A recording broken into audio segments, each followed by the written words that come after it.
आज हम अध्ययन करेंगे गोविंद पारिक की फर्स्ट एंड सेकेंड पेज, ठीक है ना, जिसमें तुलनात्मक अध्ययन हम करेंगे, जो बहुत ही इम्पोर्टेंट पॉइंट्स है। ये सारे पॉइंट्स ही कभी ना कभी पेपर में पूछा गया है, ठीक है ना। तो सबसे पहले हम देखते हैं त्रिसूत्र, ठीक है ना। त्रिसूत्र या त्रिस्कंध आर सेम थिंग, ऐसे याद कर सकते हैं। त्रिसूत्र और त्रिस्कंध क्या होता है, पहले हेतु, लिंग और औसत, ठीक है। त्रिसूत्र याद करने का तरीका क्या है, कंधे पर सूत्र, यानी कि जो जनेऊ पहनते हैं वो क्या होता है, कंधे पे सूत्र जो लगा रहता है, आप लोग पहने रहते हैं, तो इसे याद कर सकते हैं। सूत्र ही स्कंध है, यानी त्रिसूत्र त्रिस्कंध सेम चीज़। ये क्या है, हेतु, लिंग, औसत। और त्रिदंड क्या है, सत्व आत्मा शरीरम त्रयम अतत्ते दंडवत, ठीक है ना। और इसका अधिकरण क्या है, पुमान। तो दंड ऐसे कर सकते हैं, गलत करने पर आत्मा दंड देगी, किसको, शरीर को, ठीक है ना। गलत करने पर आत्मा दंड देगी शरीर को, ठीक है ना। तो सत्व, आत्मा और शरीर हो गया त्रिदंड में। उसके बाद से आता है त्रिस्थूण और त्रिस्तंभ। जैसे एक घर है, घर में क्या होगा, स्तंभ, जो खंबे हैं वो क्या है, मोटे मोटे हैं, स्थूल हैं, ठीक है ना। तो स्तंभ और त्रिस्थूल क्या है, ये सेम चीज़ है। इसमें क्या आता है, वात, पित्त और कफ, ठीक है। त्रय उपस्तंभ में क्या होता है, आहार, निद्रा और ब्रह्मचर्या। लेकिन वाग्भट ने ब्रह्मचर्या की जगह पर अब्रह्मचर्या प्लेस किया है, ठीक है ना। वाग्भट के अकॉर्डिंग आहार, निद्रा, अब्रह्मचर्या। फिर आता है स्कंद त्रय, ठीक है। तो त्रिस्कंध क्या था, हेतु, लिंग, औसत। और स्कंद त्रय, त्रय यानी बाद में आ गया, तो बाद में आया तो क्या हुआ, ऐसे समझ लो, जो चीज़ बाद में आया इट मीन्स इसमें दोष आ गया, तो हेतु, दोष, द्रव्य, ठीक है ना। तो त्रिस्कंध और स्कंद त्रय में कॉमन क्या चीज़ आएगा, ऐसे क्वेश्चन पूछा जा सकता है, तो क्या होगा, हेतु। या ये पूछा जा सकता है स्कंद त्रय में क्या नहीं है, तो ऑप्शन में ये हो सकता है हेतु, दोष, द्रव्य, औषध, या हेतु, दोष, लिंग, ठीक है ना। तो इसमें छांटना होगा, ठीक है ना। फिर आता है धूमपान के भेद। धूमपान चरक के अकॉर्डिंग और अष्टांग हृदय के अकॉर्डिंग 3 होता है। सुश्रुत ने 5 टाइप्स बताए हैं और सारंगधर ने 6 टाइप बताया। ये बहुत इंपॉर्टेंट है, ठीक है ना। तो चरक के इसमें धूम, एक तो कितने भेद, दूसरा जो क्वेश्चन अराइज होता है यहाँ से होता है धूम नेत्र की परमाण, जो अंगुल परमाण में है, ये कितना होता है। तो याद करने का तरीका, चरक ने प्रायोगिक, सैनेहिक एंड वैरेचनिक 3 टाइप माने हैं। इसका प्रथम वर्ड हम लेते हैं तो प्रसव बनता है, ठीक है ना। और इसका जो अंगुल प्रमाण है धूम नेत्र की 36, 32 और 24 अंगुल, ठीक है ना, रेस्पेक्टिवली। सुश्रुत में क्या है 48, 32, 24 रेस्पेक्टिवली। और काशग्न का 16 अंगुल बताए हैं और वामक का 10 अंगुल बताए हैं, ठीक है ना। सारंगधर ने इसका प्रायोगिक के लिए टर्म क्या यूज किए हैं, समन, और सैनेहिक के लिए मृदु, और वैरेचनिक के लिए तीक्ष्ण। इन्होंने समन के लिए 40 अंगुल और मृदु और तीक्ष्ण के लिए सेम, जैसे कि सैनेहिक, वैरेचनिक, चरक और सुश्रुत का था 32 और 24 अंगुल रेस्पेक्टिवली। इन्होंने काशग्न का भी सेम माना है, जैसे कि सुश्रुत में था 16 अंगुल, तो 16 अंगुल है। वामक का इन्होंने 16 अंगुल कर दिया फिर, जो कि सुश्रुत में 10 अंगुल था, और वर्ण धूपन के लिए इन्होंने 10 अंगुल कर दिया है, ठीक है। तो हम ऐसे कर सकते हैं, वैरेचनिक और सैनेहिक, पहली बात तो तीनों में नहीं, इवन अष्टांग हृदय में भी, ठीक है ना। अष्टांग हृदय मध्यम, स्निग्ध और तीक्ष्ण टर्म यूज किया है, और इसमें 40 अंगुल, 32 अंगुल और 24 अंगुल रेस्पेक्टिवली। तो सैनेहिक और वैरेचनिक, चाहे वो चरक हो, सुश्रुत हो, और सारंगधर हो, वाग्भट हो, इन चारों ने 32 अंगुल और 24 अंगुल रेस्पेक्टिवली माना है। और इससे भी समराइज हम करते हैं, जो ये प्रसव है, तो जो लास्ट का वैरेचनिक है, ठीक है ना, ये 24 सब में ही है, ठीक है ना। और जो काशग्न है सुश्रुत का 16 अंगुल, वही है सारंगधर का 16 अंगुल। जो वर्ण धूपन का है ये हो गया 10 अंगुल, और जो सुश्रुत का वामक का 10 अंगुल था, ओ सारंगधर कवामा का हो गया कितना 16 अंगुल, ठीक है ना। बेसिकली इसमें याद ये करना है, जो प्रायोगिक है प्रायोगिक को याद करना है, ठीक है ना। 36 अंगुल, 48 अंगुल और 40 अंगुल रेस्पेक्टिवली चरक, सुश्रुत और सारंगधर, और वाग्भट ने भी 40 अंगुल ही माना है, ठीक है ना। तो इन्होंने जो सारंगधर हैं, सारंगधर जी ने, इन्होंने पर्याय बताए हैं। समन के पर्याय क्या होता है, मध्यम और प्रायोगिक। तो वहीं प्रायोगिक का टर्म समन के लिए यूज हुआ है, या समन यूज हुआ है प्रायोगिक के लिए। फिर बृहनन का पर्याय बताए हैं, सैन्यहिक और मृदु, और रेचन का शोधन और तीक्ष्ण। अब इसमें भी हम याद कर सकते हैं, देखिए बृहनन स्नेहन और मृदु, जो हम जो स्नेह का प्रयोग करते हैं बृहनन के लिए, ठीक है ना, मृदु स्नेह। तो और स्नेह क्या करता है, मृदुकरण करता है, ठीक है ना। तो ये हो गया बृहनन का पर्याय स्नेह, स्नेहिक और मृदु, और रेचन का पता है शोधन और तीक्ष्ण, ठीक है ना, ये हो गया। और समन के लिए मध्यम और प्रायोगिक, ये हो गया। अब आगे देखते हैं, सुश्रुत ने व्रणधूपर नेत्र की लंबाई 8 अंगुल मानी है, और वाग्भट ने व्रणधूपर नेत्र की लंबाई 8 अंगुल मानी है, इन्होंने भी, ठीक है ना। वाग्भट ने भी व्रणधूपर नेत्र की लंबाई कितनी मानी है, 8 अंगुल। 8 अंगुल व्रणधूपन, 10 अंगुल व्रणधूपन किसने माना है, सारंगधर ने। और सुश्रुत ने यहाँ पे तो नहीं माना, लेकिन ये कहीं और का रेफरेंस है, किसी और चैप्टर्स का, तो इन्होंने वहाँ पे व्रणधूपन का 8 अंगुल माना है। और वाग्भट ने भी व्रणधूपन का 8 अंगुल माना है, लेकिन व्रणधूपन का 10 अंगुल किसने माना है, तो सारंगधर ने, ठीक है ना। फिर आता है वाग्भट ने कासग्न के लिए 8 अंगुल भी आया है कहीं पे, और दूसरी जगह पे 10 अंगुल, दोनों ही आया है, ठीक है। इसके बाद हम देखते हैं प्रायोगिक धूमपान के काल। तो चरक में प्रायोगिक के 8 काल बताए हैं, वाग्भट ने भी 8 काल बताए हैं, और सुश्रुत ने 4 काल बताए हैं, ठीक है ना। तो चरक ने प्रायोगिक के जो 8 काल बताए हैं वो क्या है, सीक्वेंस में याद करेंगे, सेम इसी सीक्वेंस में सही से याद रहेगा। पहले तो क्या है, हम सो करके जगे, ठीक है ना, सुबह सुबह। तो निद्रा के पश्चात, दिन सोने के बाद से हम क्या किए करते हैं, दांत ब्रश करते हैं। तो दांतौन के बाद, फिर ब्रश करने के बाद हम क्या करते हैं,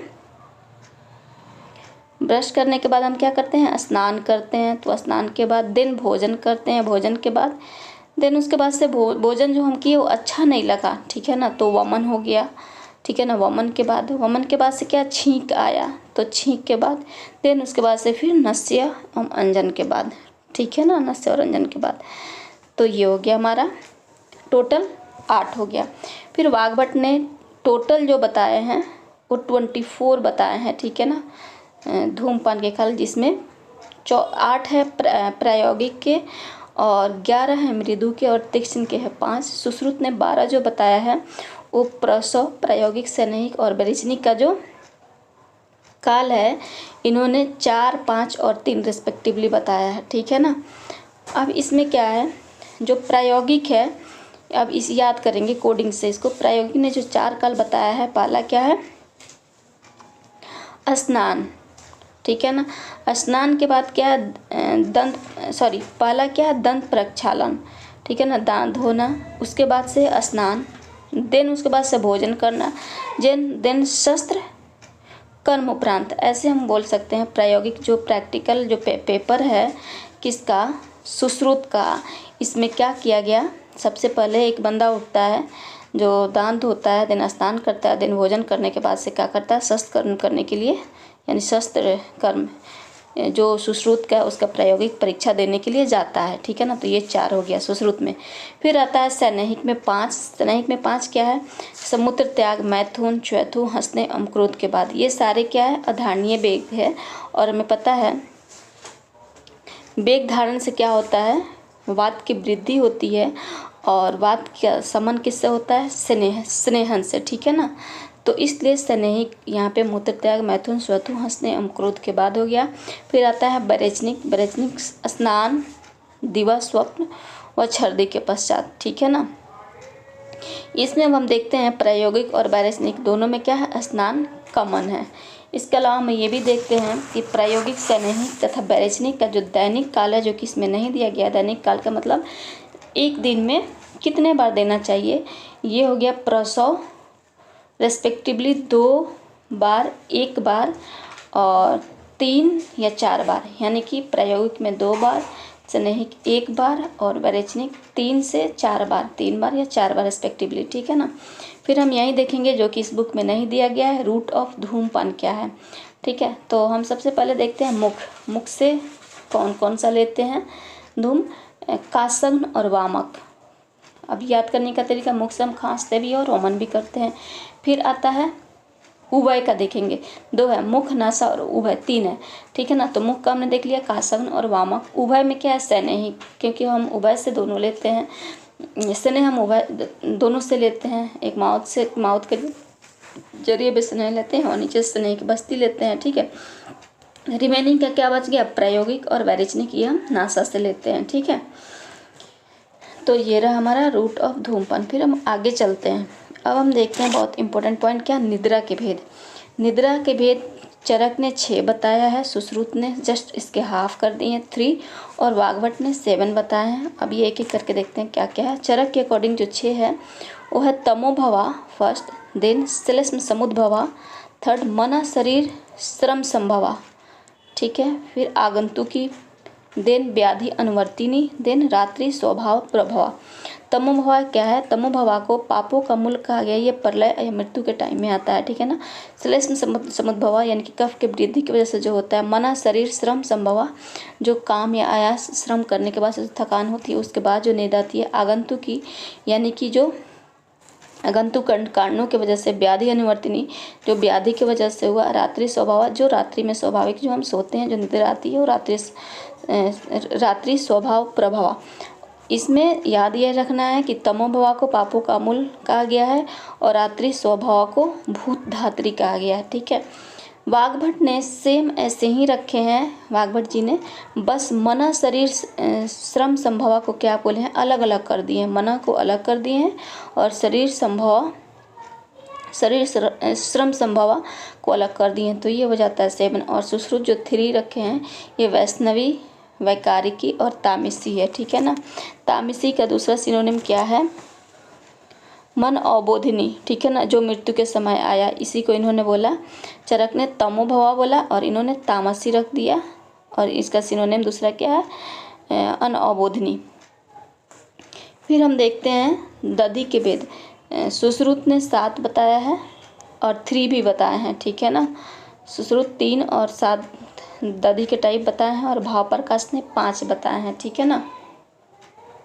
दधि के टाइप भाव प्रकाश 5, P for Prakash, P for 5, और सुश्रुत 7, यानी सुश्रुत दधि अपने साथ लेके चलते हैं, तो ये 7 हो गया। इस तरीके से हम याद कर सकते हैं।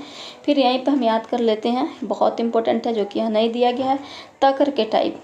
तक्र सुश्रुत ने 2 टाइप बताए हैं, जो अभी रिसेंटली 2022 में भी आईआर में पूछा गया है, तक्र के टाइप, ठीक है ना। तो सुश्रुत ने 2 टाइप बताए हैं, तक्र और घोल, ठीक है ना।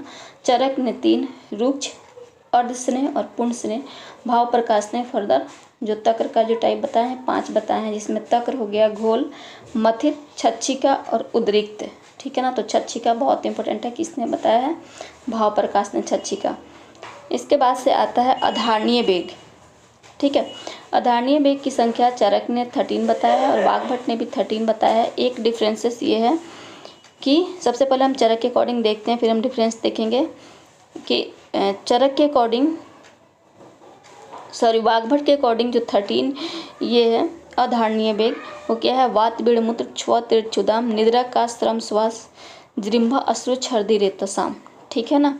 तो वात बीड़ मूत्र 3 हो गया, छर्दी छ्व तीर्थ क्षुदाम, निद्रा का श्रम श्वास जृंभ अश्रु छर्दी रेतसाम।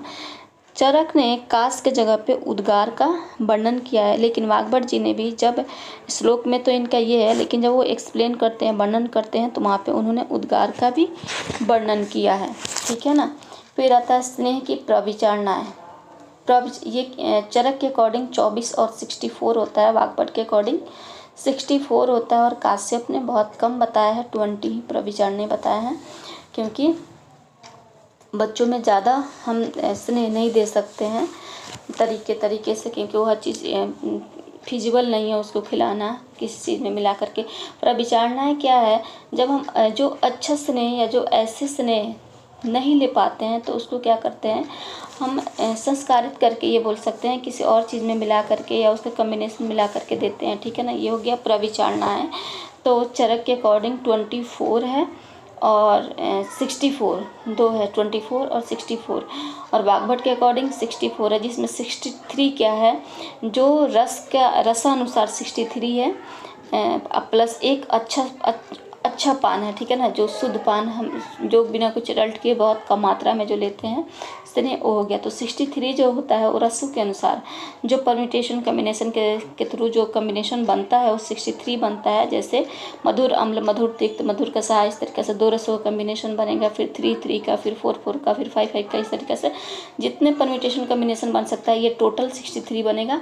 और फिर एक अच्छा पान तो ये हो जाता है 64, ठीक है। और काश्यप जी ने ऐसे याद कर सकते हैं, काश्यप क्या है, बच्चों के लिए के आचार्य हैं, ठीक है ना। तो बच्चों को हम डिफरेंट फॉर्म में नहीं दे सकते ज़्यादा, ठीक है ना। तो ये 20 ही बताए इन्होंने। फिर आता है स्वेदन के भेद, ठीक है। स्वेदन में सअग्नि स्वेद और निरग्नि स्वेद 2 टाइप का बेसिकली। चरक ने निरग्नि स्वेद का 10 टाइप और सअग्नि स्वेद का 13 टाइप बताए हैं। सुश्रुत ने वहीं सअग्नि का 4 टाइप बताए हैं और काश्यप ने 8 टाइप बताए हैं, ठीक है ना। तो इसमें सुश्रुत के जो 4 टाइप है ये बहुत इंपॉर्टेंट है। ताप, उष्ण, द्रव और उपना, ये 4 टाइप है, ठीक है ना। ताप, द्रव, उष्ण और उपना। फिर वाग्भट ने भी 4 टाइप बताया और काश्यप ने 8 टाइप बताया, चरक ने 13। निरग्नि स्वेद चरक ने 10, सुश्रुत ने 8 बताया है, ठीक है ना। जो चरक के 10 है ये क्या है वैसे याद करेंगे। व्यायाम, उष्ण सदन, गुरु परावरण, क्षुधा, बहुपान, भय, क्रोध, आतप, आह और अम्बुपान, ठीक है ना। इसमें हम ऐसे कर सकते हैं, एक कोडिंग के थ्रू, एक मतलब इमेजिनेशन के थ्रू इसको याद करते हैं। देखिए कोई एक आदमी है, ठीक है ना, जो व्यायाम करके आता है, ठीक है ना, वो क्या उसके बाद से क्या करता है, व्यायाम करने के बाद से उसको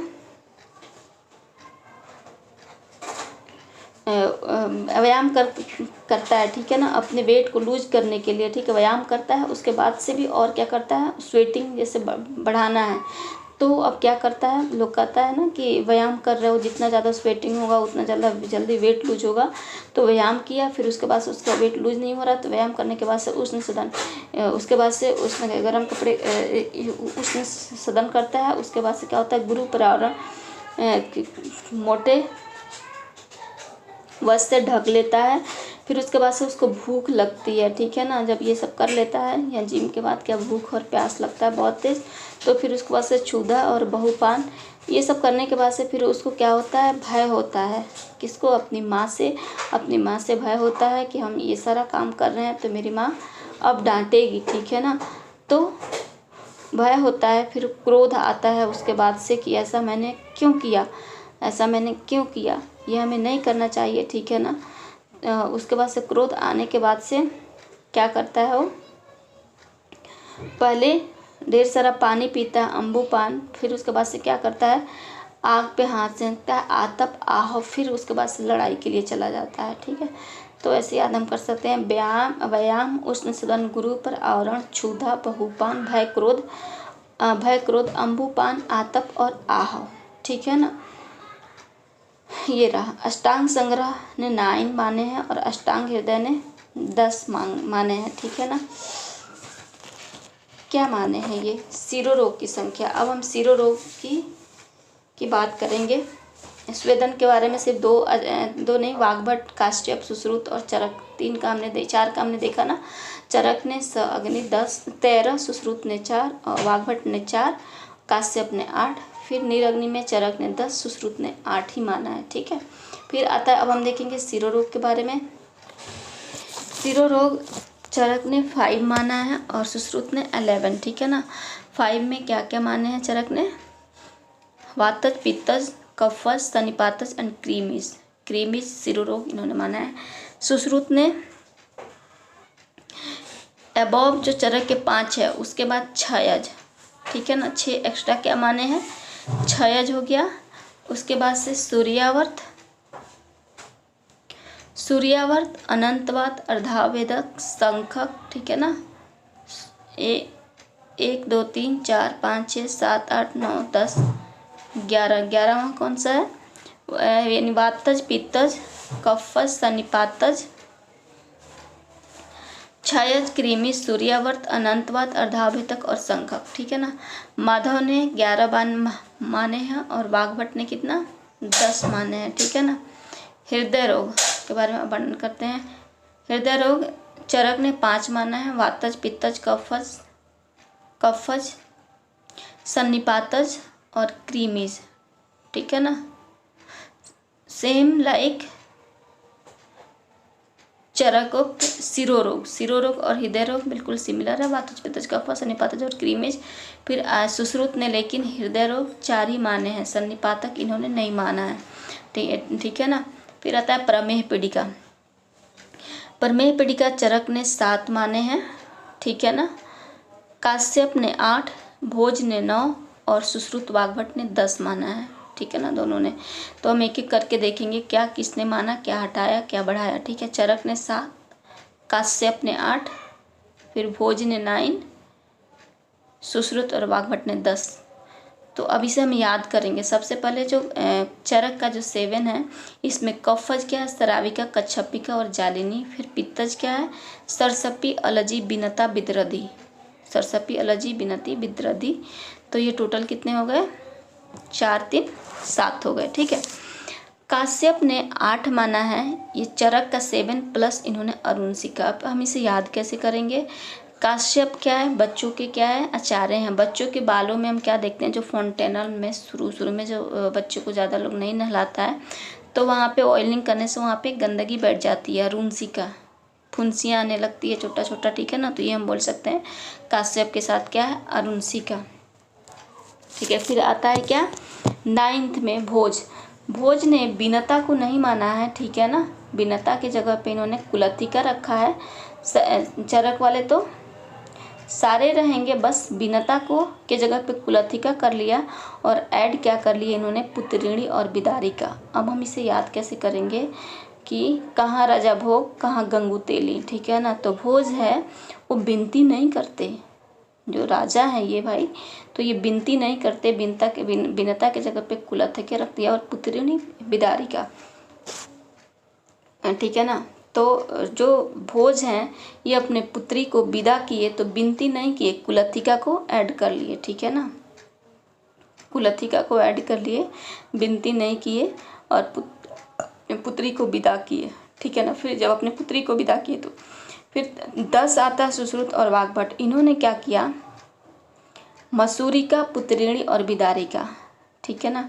इन्होंने पुत्रिणी और बिदारिका तो सेम रहा, कुलत्थिका के जगह पे इन्होंने क्या कर दिया, मसूरिका रख दिया। यानी ऐसे कर सकते हैं, वाग्भट और सुश्रुत ने जब अपने बेटी को विदा किया, पुत्रिणी को विदा किया, तो मसूरिका खिलाया। ठीक है ना। मसूर का दाल और मूंग का दाल बहुत अच्छा होता है। ठीक है ना, श्रेष्ठ माना गया है, तो इन्होंने मसूरिका खिलाया। ठीक है। और इन्होंने भोज ने कुलत्थिका, पुत्रिणी, बिदारिका ये 3 ऐड किए और इन्होंने सुश्रुत और वाग्भट ने मसूरिका, पुत्रिणी और बिदारिका। तो याद हो गया। ठीक है। अब चलते हैं शोथ के उपद्रव। शोथ के उपद्रव चरक ने 7 माना है और सुश्रुत ने टोटल 9 माना है। ठीक है। चरक ने जो 7 माने हैं वो क्या है, अब हम याद करेंगे। छर्दी, अतिसार, तृष्णा, दौर्बल्य।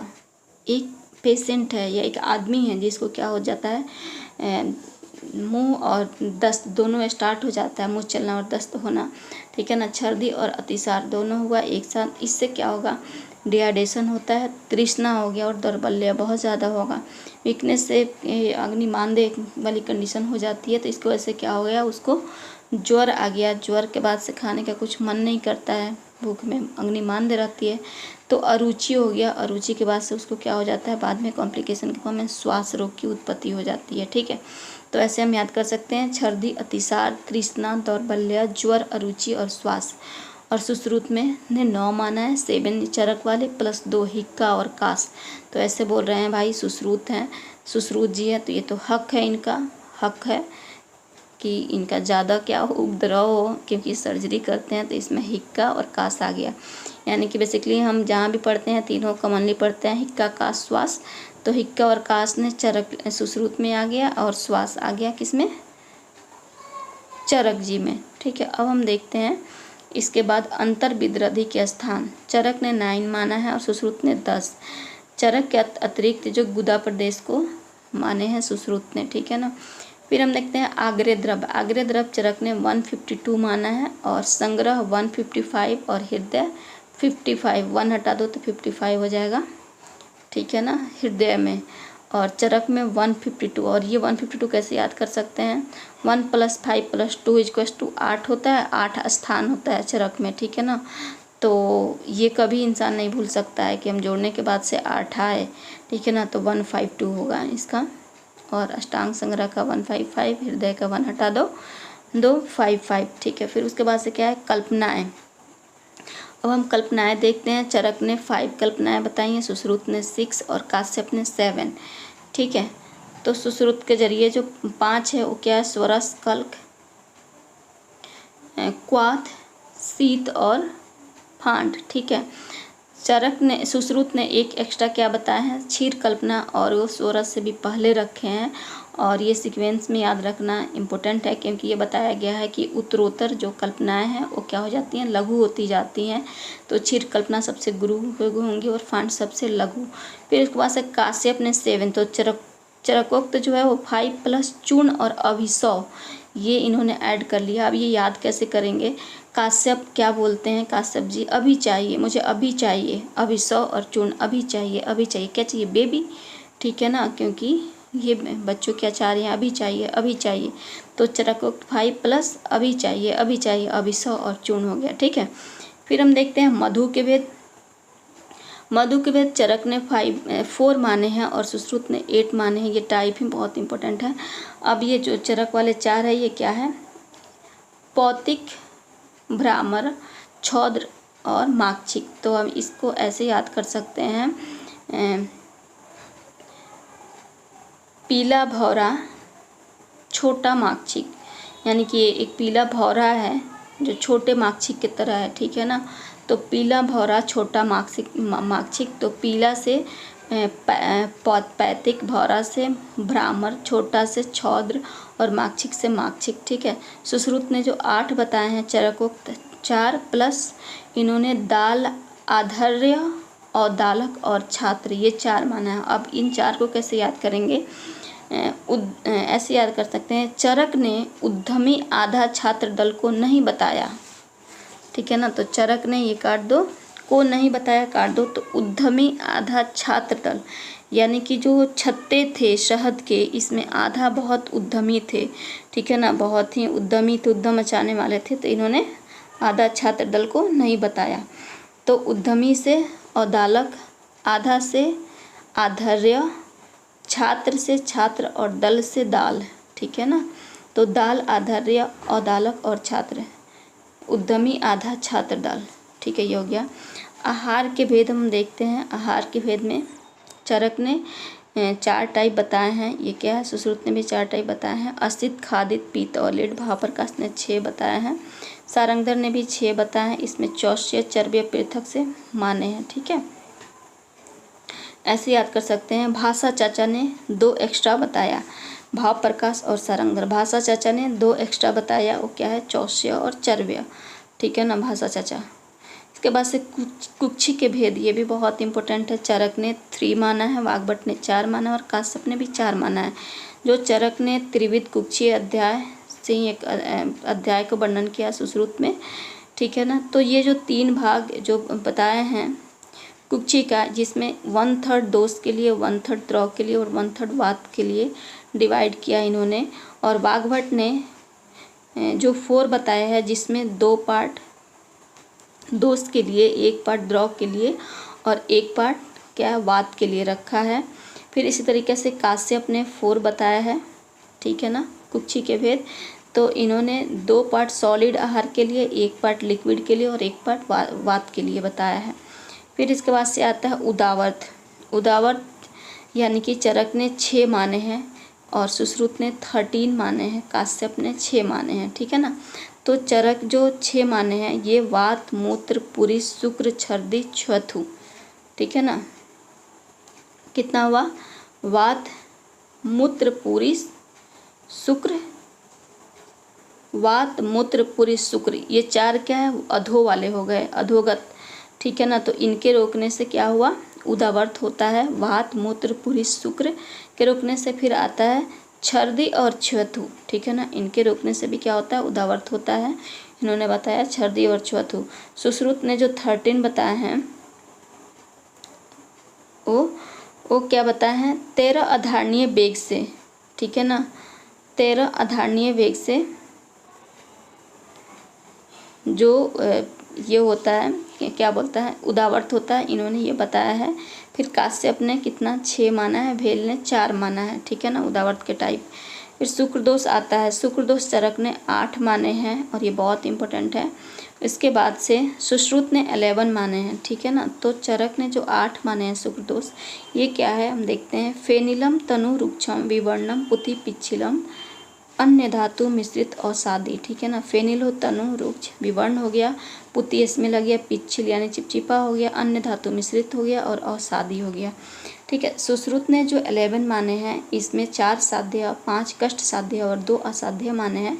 जो 4 साध्य है वो क्या है,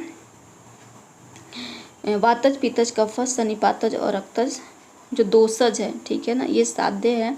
2 असाध्य है और मूत्र पुरुष मिश्रित बोले हैं। जो मूत्र या पुरुष मिश्रित जो आता है शुक्र, वो असाध्य माने हैं। और 5 जो है कष्ट साध्य माने, वो क्या है, कुड़प ग्रंथि क्षीण पुति पुय, ठीक है ना। कुड़प ग्रंथि 2 हो गया, क्षीण 3 और पुति पुय, ठीक है ना। तो इन्होंने 5 को क्या बताया, कष्ट साध्य बताया है। फिर आर्तव के काल चरक ने 5 रात्रि, सुश्रुत ने 3 रात्रि और वाग्भट ने भी 3 रात्रि बताया है। हारित ने मैक्सिमम 7 डेज और आधुनिक मत से जो मैक्सिमम और मिनिमम है यहाँ पे बेसिकली 3 to 5 डेज, 3 जो सुश्रुत ने और 5 जो चरक ने बताया, ठीक है ना, ये बताया। तो आज का हमारा ये रहा पारिक का 1st and 2nd page number.